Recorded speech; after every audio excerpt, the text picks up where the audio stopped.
Hey everybody, what's going on? How you doing? Apologize, I'm in a car, so the scenery is not perfect.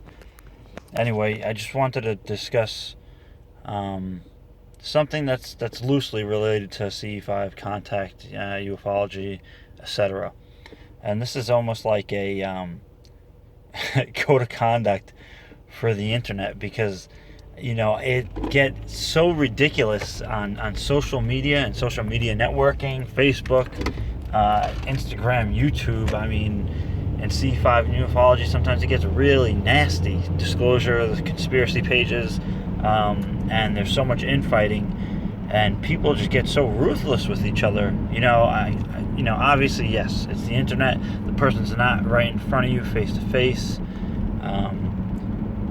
So people kind of, they feel validated, or they feel it's okay to just get downright and dirty with people, and not everybody. There's some really respectful individuals out there.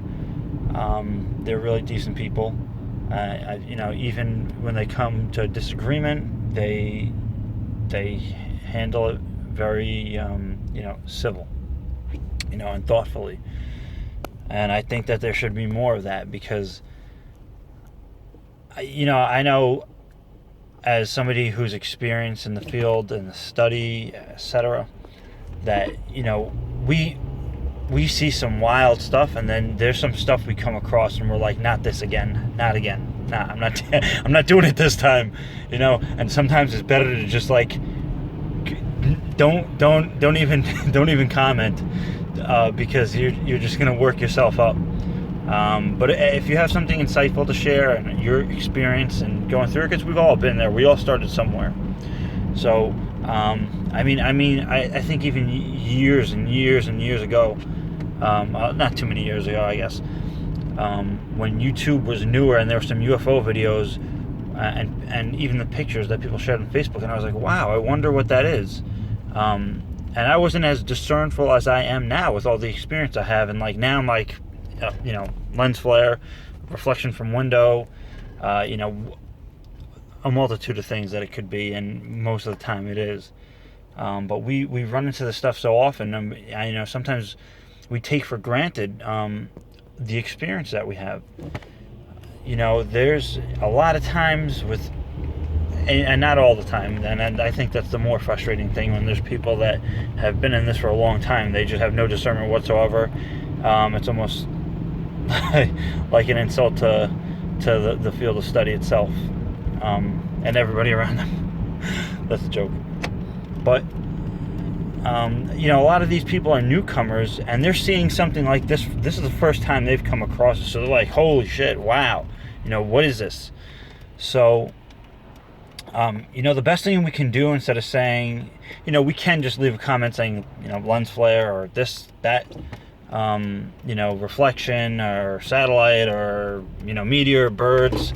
That's okay. I would say that's acceptable, but it's even better if you could take that opportunity to educate them, because now, as somebody who's involved in ufology and disclosure, we now have somebody on our team who's better educated to kind of also, help somebody else realize that, especially the public at mass who don't know anything. They're even further behind this person who's seeing a reflection or lens flare or whatever, misidentification, and who's saying, I have no idea what that is, or what I mean. So the general public, for the most part, is even behind that person who's saying, oh wow, that's what is this, guys, or is this a UFO, or UFO? They just posted as it's been posted, UFO over India or wherever, Jerusalem, and because they're excited about it,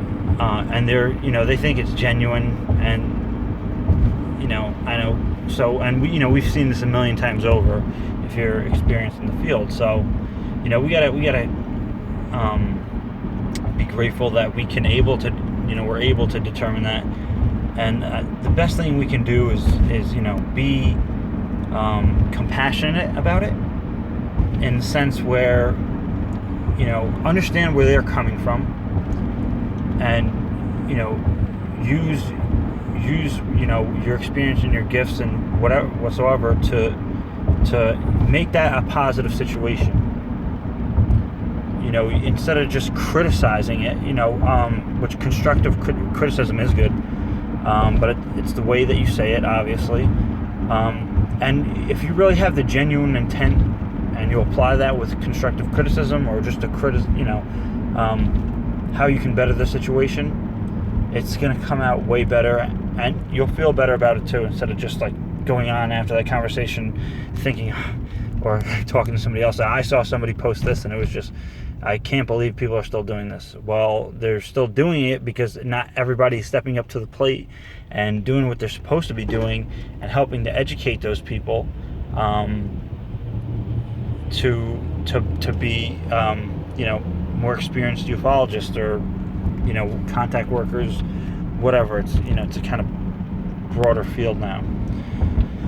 So like I said again, there's plenty of people who do the right thing. They do good. And I love when I see that. But it should be more widely practiced. And I know everybody's not always having the best day, so sometimes they usually do that. And then some, every once in a while they're just like, fuck this. I apologize. Anyways, so that's just my thought on addressing this subject on the internet, because this is where it happens, and usually in person people do not act like that. They just, when people are on the internet, they're ruthless. So take that into mind. When you see some of these misidentifications, these people might be brand new. This might be their first post about a UFO. Maybe it's not. Maybe it's their first year kind of studying this, and everything they see they jump at and they're excited about. And to some degree we've all been there. Maybe not to that extent, but we were all naive at some point. Otherwise, we wouldn't have gotten as far without that sense of awe and curiosity of the subject that kind of led us down this rabbit hole, so to speak,